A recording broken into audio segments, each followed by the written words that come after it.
Because what we know now is that just getting food into a jar and getting it to seal does not make it safe. You have to actually process that food inside the jar. Now, the reason for that goes back to the principles of the pH inside your jar. Welcome to Everyday Homesteading, the show for busy families who want more self-sufficiency without burning out. I'm Josh. And I'm Carolyn from Homesteading Family. And in every episode, we share time-tested knowledge on topics from growing and preserving your food to raising livestock to herbal medicine and anything homesteading in between. Let's jump in. When you start thinking about preserving food, it's really common to start thinking about canning.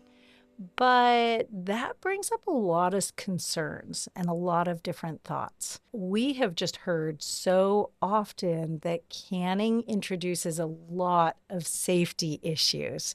And we hear that word floating around there, botulism, and it's a scary thing because people actually die of it.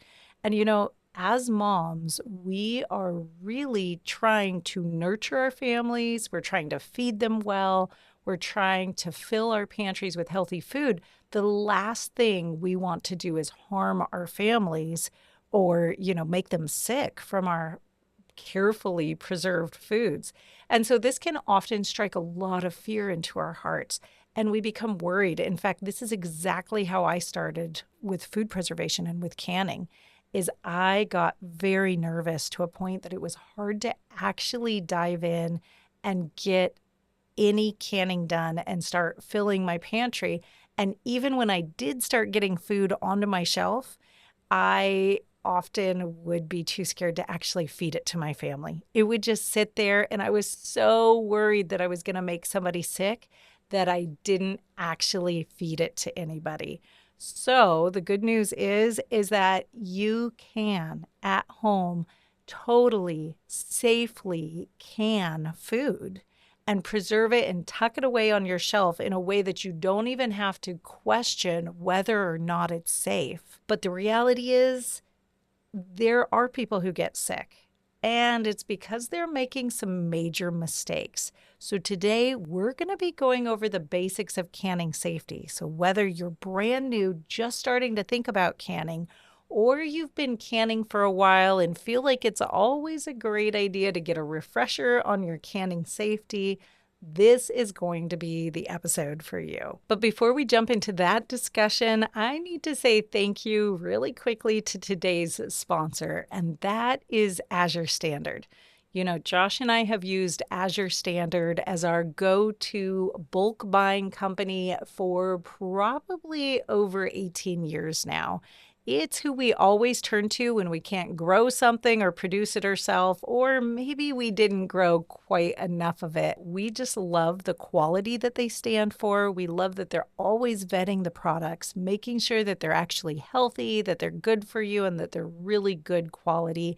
And we love the cost saving. It is such a great deal to be able to buy with a buying co-op and actually get a great deal on the things that you are buying in bulk to stock your pantry with, whether that's vinegars or oils or grains or pasta, meat, dairy. There is such an incredible array, even herbs.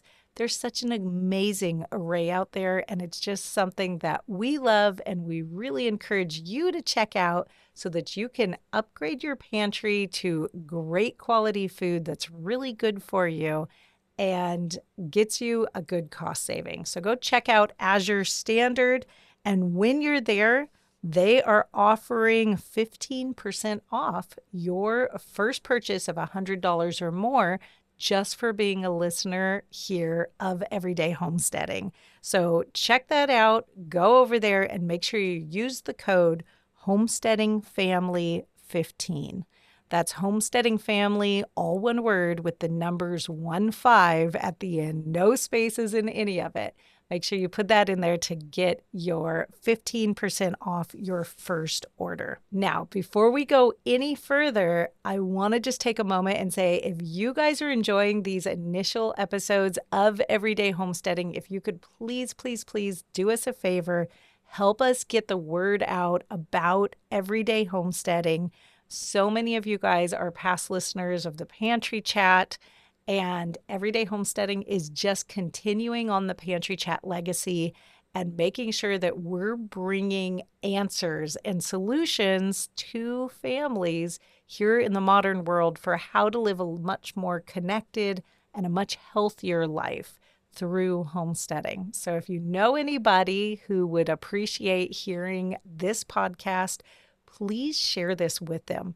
But what you could really do that would help us right now is to scroll all the way down, rate and review the Everyday Homesteading podcast, and then download as many episodes as you care to take a moment, at least these initial 5 episodes of Everyday Homesteading. And then listen to them if you can. Listen all the way through to the very end. Of course, if you're over on YouTube and you're watching there or on any of the video platforms, make sure you have subscribed and make sure you like and leave us a comment. Let us know what you're loving about this new podcast, what feels the same that you're happy about, and anything that maybe you wish you would see a little bit different. We'd love to hear from you. So let's dive in because, canning safety is one of those things that is just so important. It's something that you really have to get into and you have to study and you have to understand. Now, I always like to say that canning safety is one of these things that you cannot use your common sense for because it's a commercial process. Remember, canning didn't start. It didn't exist until after the Industrial Revolution because we had to have these standardized jars and lids. So this is a very commercial, industrialized process, which means that we're kind of leaving the common sense world behind. Canning doesn't just happen out in nature like fermenting or dehydrating or even freeze drying does, or freezing. It's kind of its own process because we're sticking things into a jar and we're putting them into an airless environment. And that kind of goes against nature all the way around. So when we are looking at that, we have to really dive into the canning safety side and really understand what's going on, which is important because when we don't know enough about canning safety, it leaves us with a little bit of fear. It leaves us feeling scared of canning, maybe scared of giving our family the foods that we've canned. Maybe you feel scared of the pressure canner and the idea of canning meat or vegetables just seems very foreign to you and like something that is just so dangerous that you don't even dare get involved in it. But it's okay because today we're going to break canning safety down into really simple steps. Hey, I want to tell you right now, if you're more of a visual learner for things like canning, I have a complete video series for you that you can take that takes you through every single step of safely canning food, including an entire discussion on understanding canning safety. You can check that out by going to homesteadingfamily.com/podcast-canning. So that's something you're going to want to check out if you're a visual learner. But today, let's just dive right in. So it used to be that years ago, when canning first became a thing that you did at home, they actually thought that if you just got food into a jar and you got that jar to seal, that was enough to make your food safely shelf stable. This is a myth that is still perpetuated today. I have people email me all the time saying, hey, is this food safe? I think it's safe because it's sealed. Well, what we know now You don't even have to email me anymore because what we know now is that just getting food into a jar and getting it to seal does not make it safe. You have to actually process that food inside the jar. Now, the reason for that goes back to the principles of the pH inside your jar. Yes, we're talking about the pH scale. And if you picture it, an extremely acidic food, something that is high in acid, has a really low number, the most acidic being down at a 1, at the 1 on the scale, or, even below a 1. And then all the way up to, something that's very alkaline up at like a 14.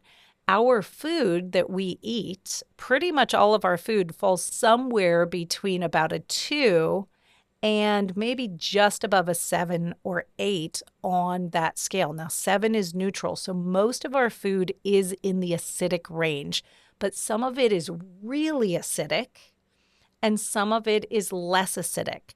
So when you get your food into a jar, that food and the combined ingredients that make up that food have a pH. And you can get a pH reading on that. You can actually see what that pH is. The thing that you have to know about canning safety is that there are things that can live in your food based on the different pHs. If you're way down at a highly acidic food, so something that has like a pH of 2 to 3, somewhere in there, we're talking things like vinegar and lemons and stuff like that. All the way down there, molds can actually survive. You can actually have a mold in a highly, highly acidic environment. Up a little bit further on that scale at about a 3, yeasts can survive. And yeasts, of course, are responsible for a lot of types of fermentation and different types of food spoilage. So you can have yeast surviving at a 3. When you get to 4.6 on the pH scale, bacteria can start to survive in that kind of acidic environment, which means that, yes, even that botulism bacteria can survive starting at something that's as acidic as 4.6. It cannot survive at 4.4. It can't survive at 4.3.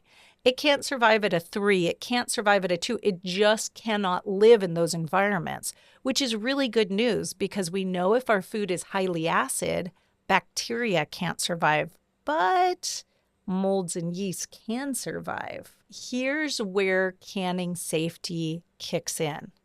The really good news here is that it is super easy to kill off any mold or any yeast spores that could be in your food, even in those really acidic foods, because all you have to do is boil them. And usually you have to boil them for a short period of time.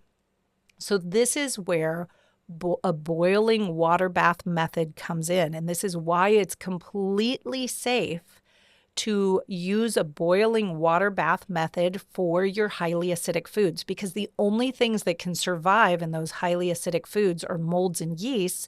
And molds and yeast are really easy to kill off just at boiling water temperatures in your own kitchen. So it's not a problem. It's very safe, and as long as you are following your correct processing times for a boiling water bath canner, then those highly acidic foods can definitely very, very safely be canned.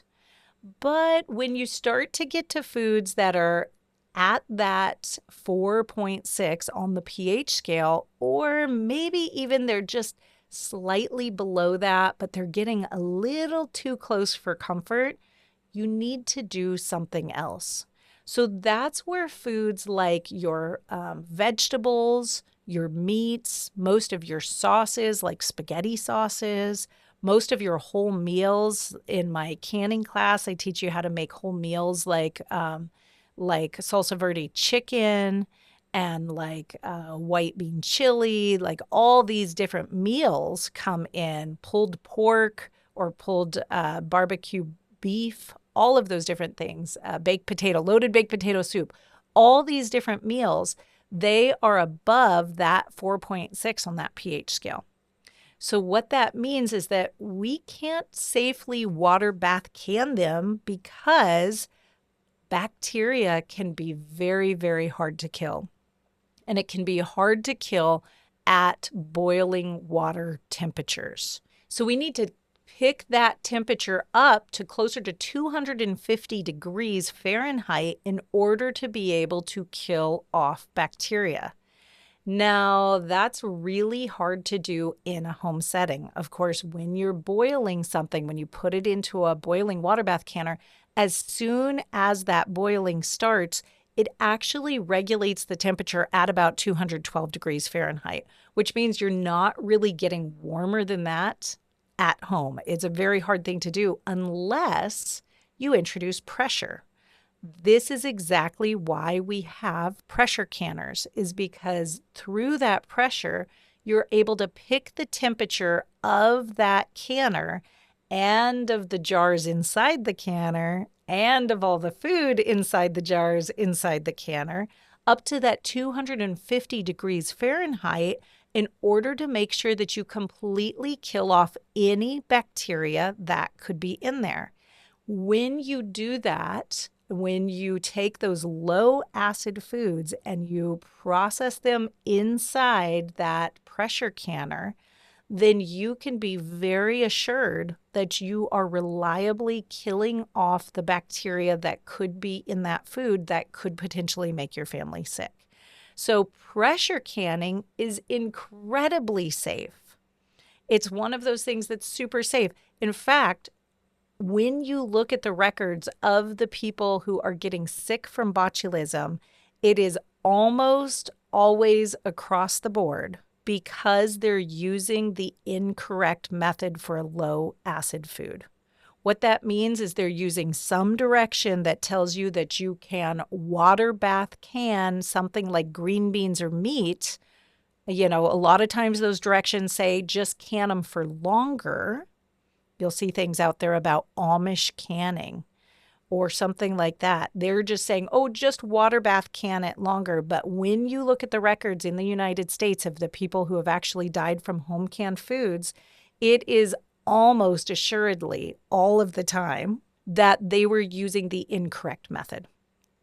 They were trying to water bath can something that can have bacteria in it, which means that water bath canning, they weren't getting the temperature up high enough in their canner in order to reliably kill off that bacteria, which means eventually there was a jar on their shelf that did have bacteria in it that was not completely sterilized from pressure canning it, and it made everybody sick. This is a thing that happened, some 20 plus years ago now, is that somebody found directions to water bath can potatoes. Well, potatoes are a low acid food, which means, of course, bacteria can survive in a low acid food, which means that you have to pressure can it in order to kill off any of that bacteria. But they had water bath canned their potatoes, and then they turned it into probably a delicious potato salad. They took it to a church potluck and continued to kill themselves and several other people and make several people very, very sick and kind of injured for life after that. So this is just not something that we want to mess with. Pressure canners have their proper place. And when you take a low acid food and you properly pressure can it, it becomes very, very safe. When you use the right method for the right food, you do not have to guess whether or not your food is actually safe. You get to know without a doubt that you have safe food on your shelf. Now, there are other things to take into consideration when we're thinking about canning and canning safety. There are some foods that just sit a little too close to that 4.6 pH line for comfort. Generally, they're lower than that. Generally, they're way more acidic, but sometimes they just sit a little bit too close. We have a really easy answer for that in the canning world. These are things like figs, tomatoes, some modern varieties of apples. The really easy answer is we just add a little acid. So when you see a recipe that calls for lemon juice, that is oftentimes because the pH is just getting a little too close for comfort. And so we just add a little bit of acid and we drop that pH really safely into that high acid range. Now, some of the other things that are taken into consideration when it comes to canning safety is the thickness of the food and the likelihood that the food will break down and turn to a thick mush. This is not something we ever want to happen in canning. One, I mean, it's not going to give us a very nice product in the end, right? We're not looking for tomato mush. We're looking for tomatoes. We don't want peach mush. We want peaches. But something that can happen in canning is that if you have a product that breaks down and it turns into a mush, it can turn into such a thick mush that the heat cannot properly circulate all the way through your jar, which means it can't properly and reliably sterilize every part of your food. Well, that becomes a problem because now we're right back at things surviving in our jars, which are sitting closed in our shelf, and it's doing weird things and replicating bacteria and even mold and yeast inside a closed oxygenless environment, which becomes a very dangerous situation. The answer to all of this is really, really simple, you guys. It's to make sure that you're using approved recipes for canning. Okay? When you have an approved recipe, it's going to tell you exactly what ingredients to use to make sure your pH is in the correct range. It's going to tell you exactly what method of canning to use in order to make sure that you are safely killing off anything that could be in your jar.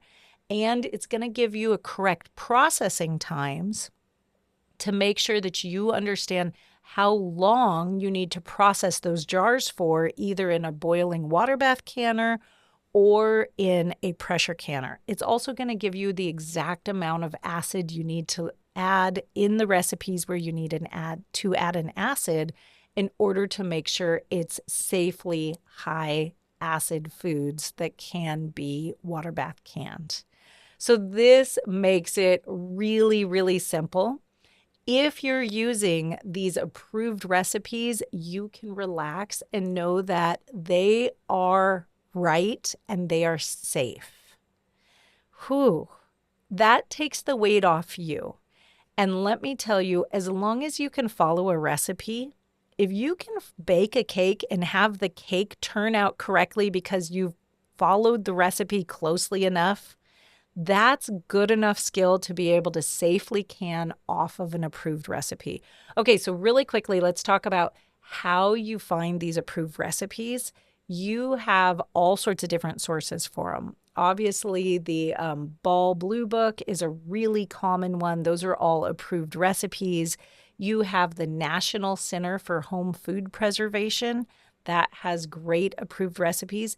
But there are also bloggers out there that have good recipes. Homesteading Family is always working off of approved recipes. And in fact, the Homestead Kitchen magazine has everybody, starting in the November issue, every single preservation recipe has been approved by a master preserver for safety. So you can be really assured that all of those recipes are safe.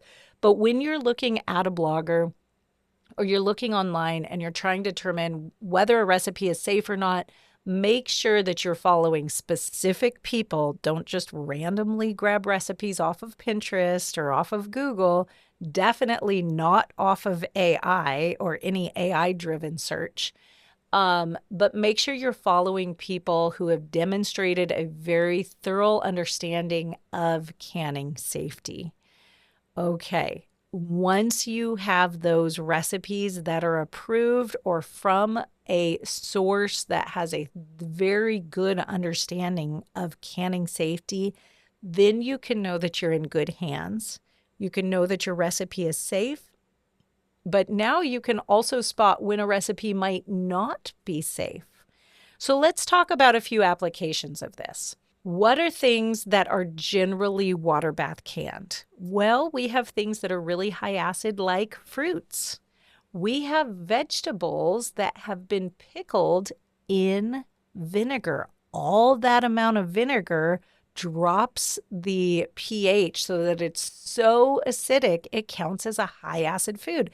That's why you can take something like green beans, and if you were to can them all by themselves, they would be a low acid food and you'd have to pressure can them.